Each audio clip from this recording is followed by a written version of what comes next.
It's always the man who doesn't chase her, doesn't validate her, and doesn't flinch when she pulls away, who ends up living in her mind. And you wonder why she's addicted.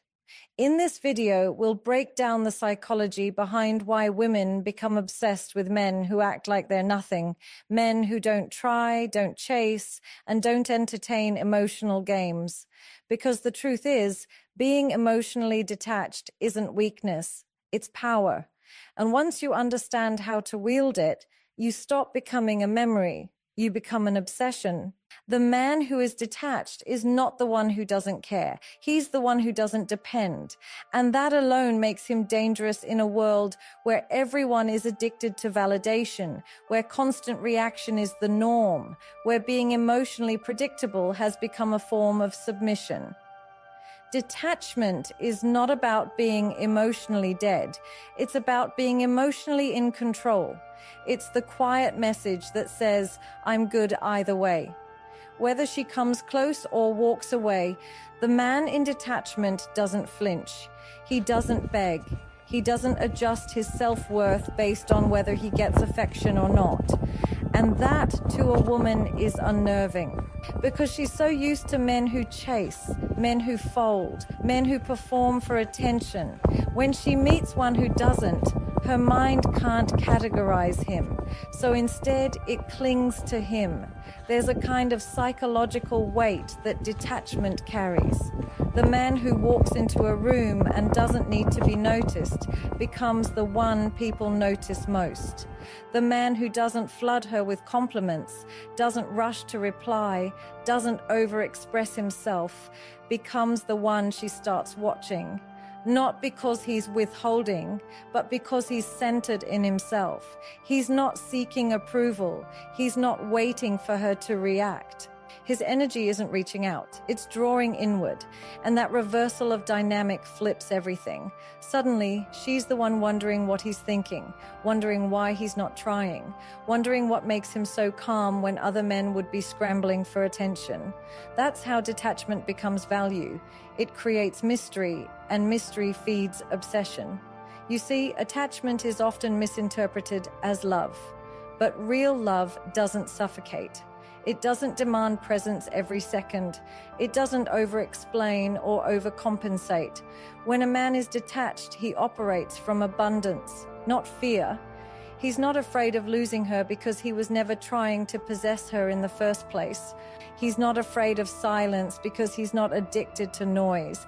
And he's not afraid of distance because he knows who he is, whether she stays or goes. That kind of emotional sovereignty is rare, and anything rare becomes desirable by default. When a woman senses that you are not driven by the need to be wanted, she starts wanting you more.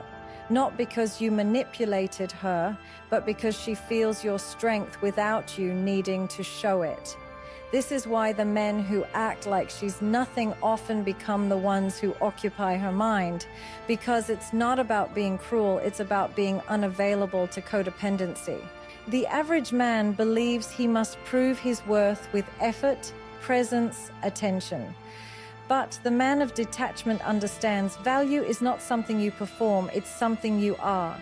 And when you treat her like a normal person, not an idol, not a savior, not a fantasy, you level the playing field, you take away the pedestal, you break the illusion. And that forces her to interact with you on real terms, not from a place of ego, but from a place of curiosity. That's where the addiction begins, not in how much you chase her, but in how much you don't need to. Detachment doesn't mean you don't feel. It means your feelings don't control you. It means you're no longer performing emotional labor just to be seen. It means you've stopped worshiping her potential and started worshiping your peace. When she realizes that she's not your focal point, that your world doesn't revolve around her mood swings or attention, she begins to reposition herself in pursuit of the attention she once took for granted. And in that subtle repositioning, she begins to value what she can no longer control, what she can no longer predict, what she can no longer hold without earning. Because what's not chasing her, what's not validating her every move, becomes the one thing she starts to want the most. Human psychology isn't built to be fascinated by what's easy to understand. We don't chase what's obvious. We chase what's confusing, layered, and mentally elusive. Women, especially those who are emotionally intelligent and used to being desired, are wired to lose interest in predictability. When a man is too emotionally available, too responsive, too eager, his pattern becomes familiar. And familiarity, while safe, rarely builds attraction. Attraction thrives in the unknown. It's born in the space between what's felt and what's withheld.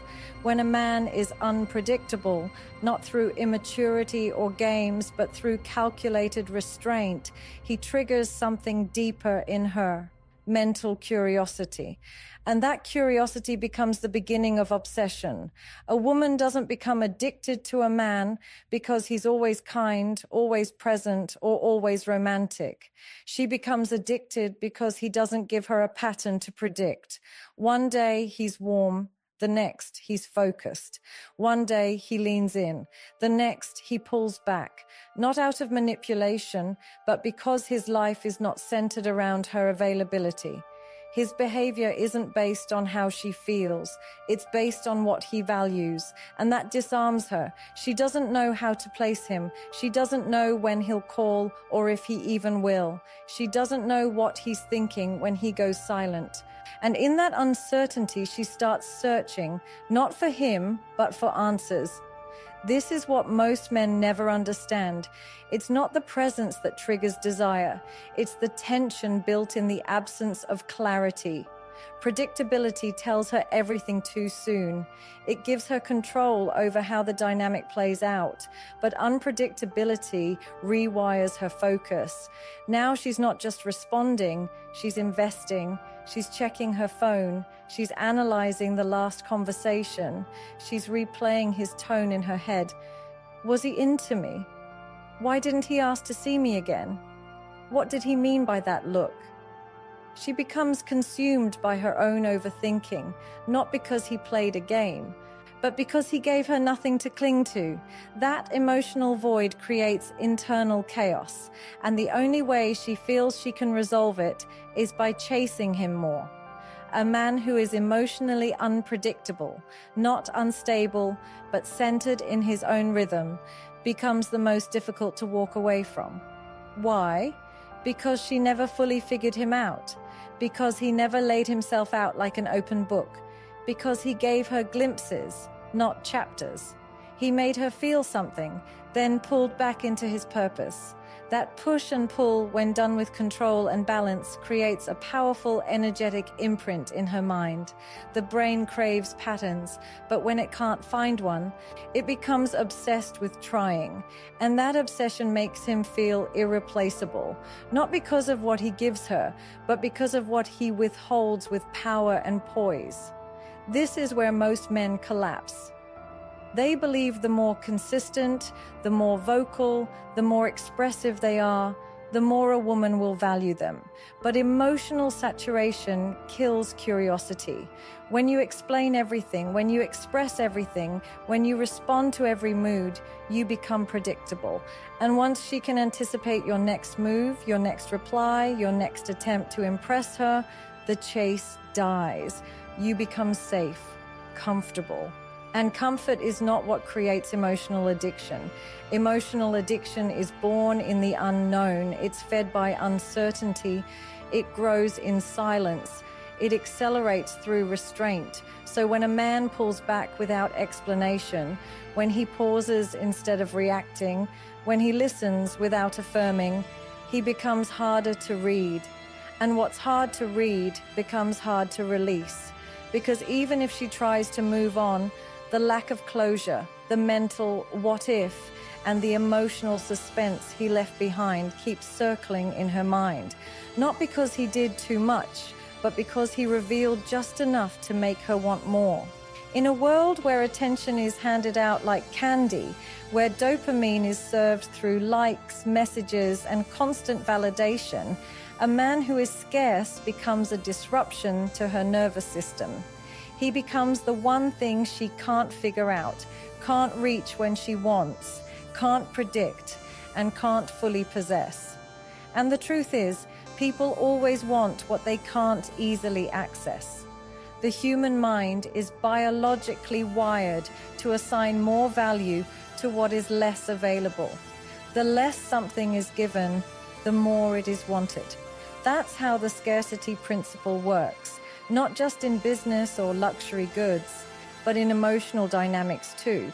When a man is emotionally and energetically scarce, not because he's playing games, but because his focus is not dependent on her validation, he transforms into a mental fixation, not because he's loud, present, or constantly proving his worth, but because his absence creates more tension than most men's presence ever could.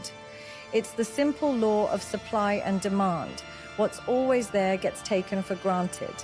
What's rare becomes expensive, not because it changes in quality, but because it changes in availability. The man who doesn't text her all day, who doesn't show up every time she calls, who doesn't pour endless emotion onto her just to gain favor, he becomes rare. And that emotional rarity triggers a primitive part of the brain that starts to panic. Why is he not seeking me? Why is he not reacting? Why is his attention so unpredictable? Her mind starts filling in blanks, writing stories, building fantasies, not because he gave her something, but because he gave her less. And in that lack, in that perceived void, a deeper desire is born, not to connect, but to chase, not to love, but to conquer. This is something most men never tap into because they confuse being emotionally present with being emotionally generous. But generosity, when offered too quickly, becomes pressure, and pressure suffocates desire. The man who is scarce is not cold. He's not cruel. He's just unavailable by default because his time, his energy, his attention, and his emotional intimacy are earned, not gifted. She cannot just exist and receive it. She must qualify. And that reversal of effort, that challenge to earn access, becomes intoxicating to the feminine mind. Because suddenly, it's not about what he can give her. It's about what she must do to keep his attention. And when she starts shifting into that frame, everything changes. He becomes the prize. And she becomes the one trying to solve the puzzle. Scarcity also amplifies every interaction. When he does speak, she listens more closely. When he compliments her, she replays it in her head. When he shows up, it feels like a moment, not a routine, because he's not always there. And things that are rare are remembered. Things that are rare are valued. The man who is always available, always accessible, always reacting, becomes invisible over time. He fades into the background of her life like white noise. But the man who is there only when he chooses to be, who disappears to build, who stays quiet in the face of drama, he lingers in her psyche. She doesn't forget him because she never got enough of him. He left her wanting, and that want becomes a craving, and that craving turns into an obsession, not because he gave her everything, but because he gave her almost nothing, and yet she felt everything. What most men fail to realize is that emotional presence is not the same as emotional impact. You can be present every day and still be forgettable, or you can be scarce, measured, precise, intentional, and leave a deeper imprint than a man who speaks to her 24/7. It's not the quantity of presence that moves her. It's the quality of absence that makes her realize just how much of her mind he still occupies, even when he's not around. And that's the paradox. The man who's there less often becomes the man she thinks about more, because his absence echoes louder than another man's desperate noise ever could. A man who prioritizes himself above all. His purpose, his peace, his principles is not selfish.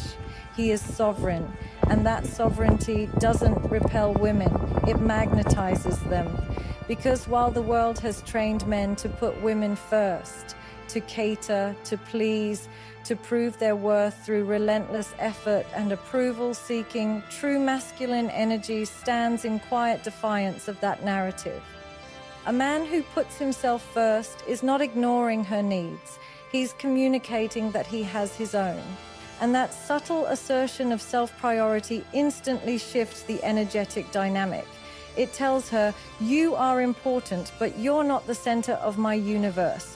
And that one statement, spoken through actions, not words, awakens something primal in her, a deep curiosity, a respect, and in many cases, an overwhelming desire to win the attention of the man who refuses to sacrifice himself to earn hers. When a man chooses himself before he chooses her, he creates emotional gravity.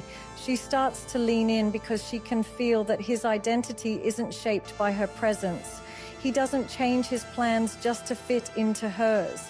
He doesn't drop his boundaries to accommodate her emotions. He doesn't rush to explain himself when misunderstood, and he doesn't trade his self-respect for temporary affection. That kind of posture, rare and deeply rooted, makes him untouchable. Untouchable.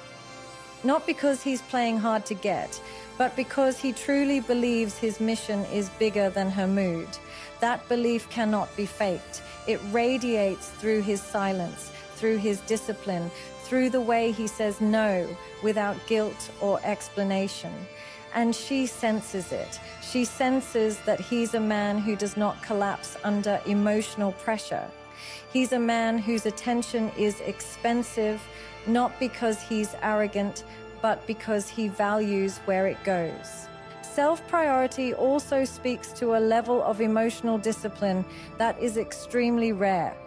Most men are reactive.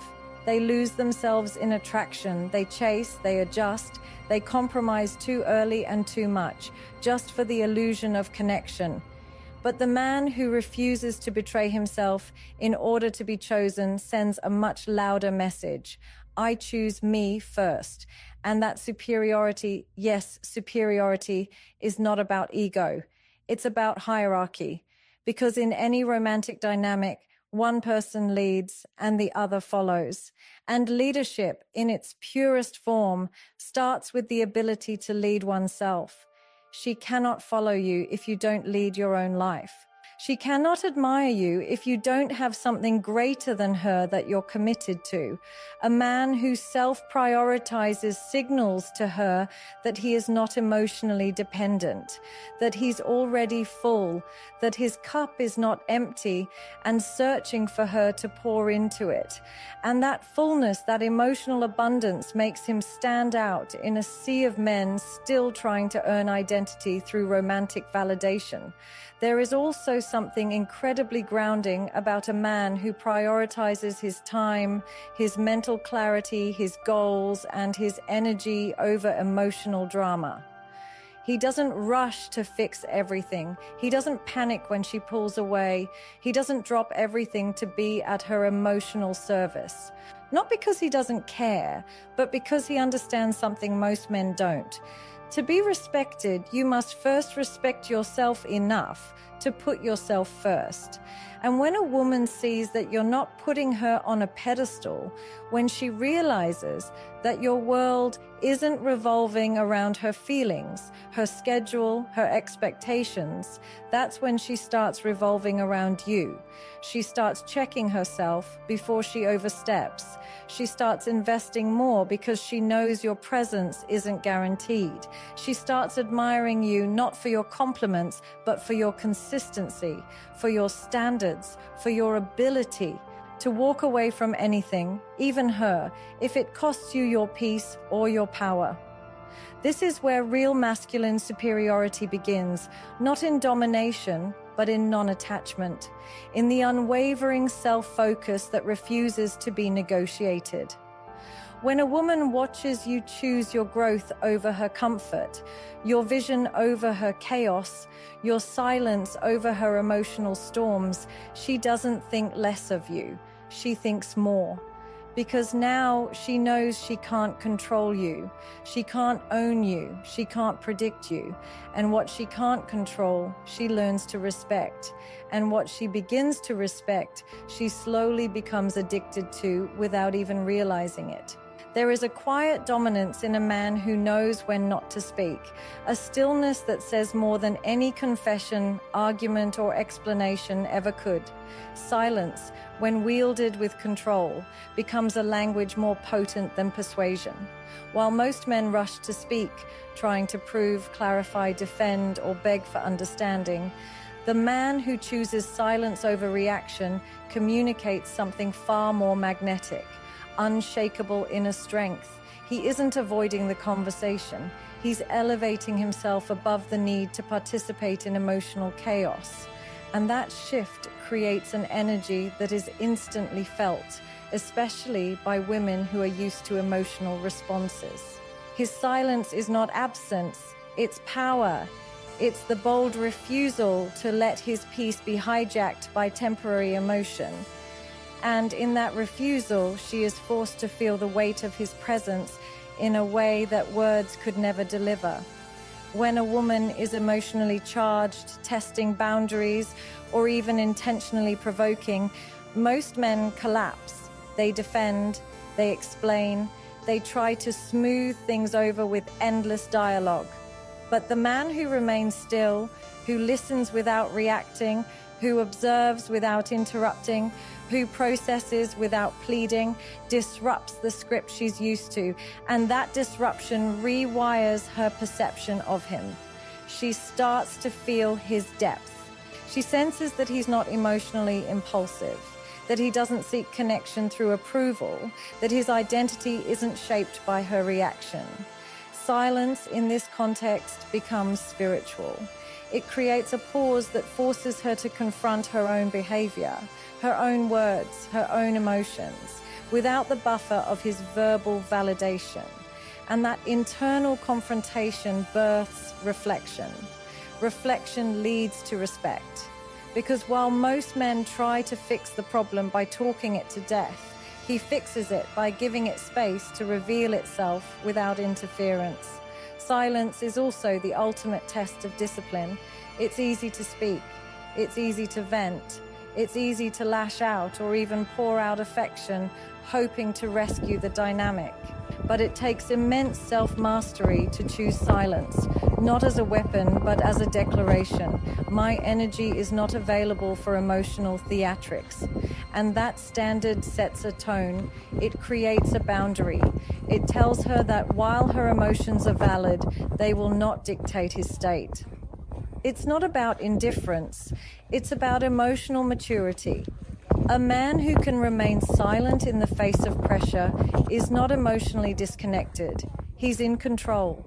He's not refusing to engage. He's refusing to self-abandon. And that refusal becomes strangely attractive to her because now she sees a man who cannot be manipulated by tone, by tears, by tension. He responds when it matters, and when it doesn't, he doesn't. There's also a sacred kind of mystery built into silence. When a man doesn't overshare, doesn't narrate his every move, doesn't flood her with constant updates and affirmations, he becomes harder to figure out. And what a woman cannot figure out, she cannot forget. His silence leaves open space for her mind to wander, to question, to imagine. And in that silence, her emotional investment often grows stronger. Why? Because silence is not emptiness, it's depth. And depth, when unspoken, creates gravity. It draws her in without a single word being said. That quiet space becomes the echo chamber for all the emotions she wasn't expecting to feel. And the absence of constant reassurance from him forces her to search within herself for answers that usually lead her back to him. In arguments, silence also asserts a kind of psychological leadership.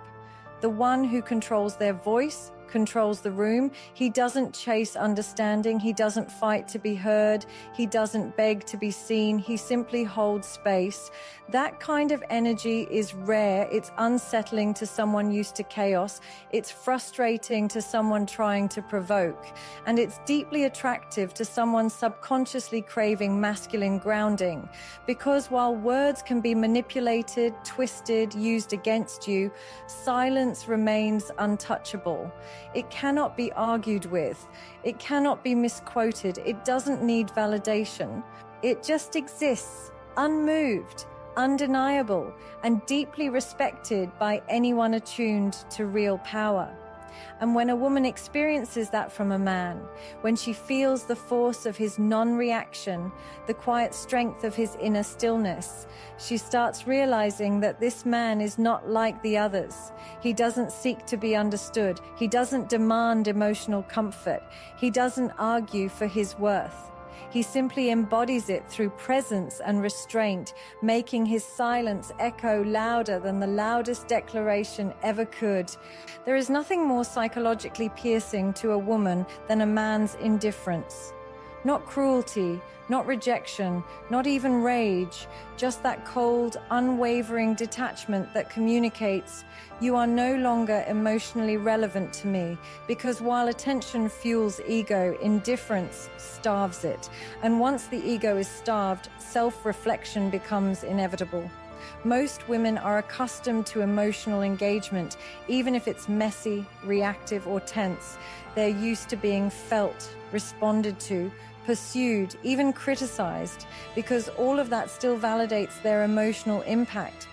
But when a man becomes genuinely indifferent, not as a tactic, but as a byproduct of outgrowing the emotional pull, something far more powerful occurs. He becomes a mirror, not because he reflects her back to herself, but because his absence of interest forces her to see her own behavior, her own patterns, and the emotional weight of her choices, not from his mouth, but from his silence. Indifference is not the same as pretending not to care. Pretending is rooted in ego, in the hope of being chased, but real indifference doesn't seek a reaction. It doesn't want closure. It doesn't need her to understand or feel guilty or even miss him. It simply means the emotional connection has been severed to a point where her validation no longer moves him. Her words no longer shake him. Her presence no longer disrupts his rhythm. And this kind of detachment isn't loud. It's not declared. It's not thrown in her face.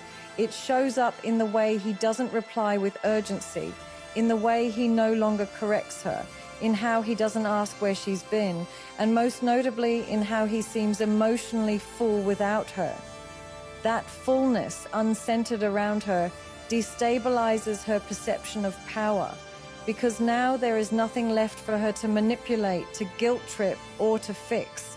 Most women don't begin to reflect until their words stop working, until their actions no longer get a response, until the man who once used to overanalyze, question, or beg for clarity suddenly says nothing at all. And in that nothingness, their mind starts spinning. What changed? Why isn't he fighting anymore? Has he moved on? Did I go too far? Was I really the one causing all the drama? This is the psychology of reflection. It doesn't happen when someone's defending themselves. It happens when there's no one left to fight with, when a woman can't provoke a man anymore, when her chaos is met with calm, when her silence is met with silence, when her games are met with stillness. She begins turning inward, not because she wants to, but because she has no other emotional outlet. His indifference has become a wall she can't scale, and on the other side of that wall is her own accountability. A man's indifference, when rooted in true self-respect, is the most powerful form of nonverbal communication. It says, I've seen enough, I've felt enough, and now I'm choosing me. And that choice has a ripple effect. Not only does it cut off her supply of emotional control, but it also forces her to reevaluate her own role in the disconnect. Without him around to absorb her projections, she has to sit with them. Without his attention to distract her from herself, she has to look inward. And in that solitude, without his emotional energy to lean on, she either evolves or repeats. But this time, she does it without him. That shift is profound. Because now the man is no longer in the emotional equation. He's not waiting, watching, or hoping for change. He's already changed by reclaiming his energy, his focus, his peace. Indifference is also the final boundary. It's the one thing a woman cannot argue against. She can push back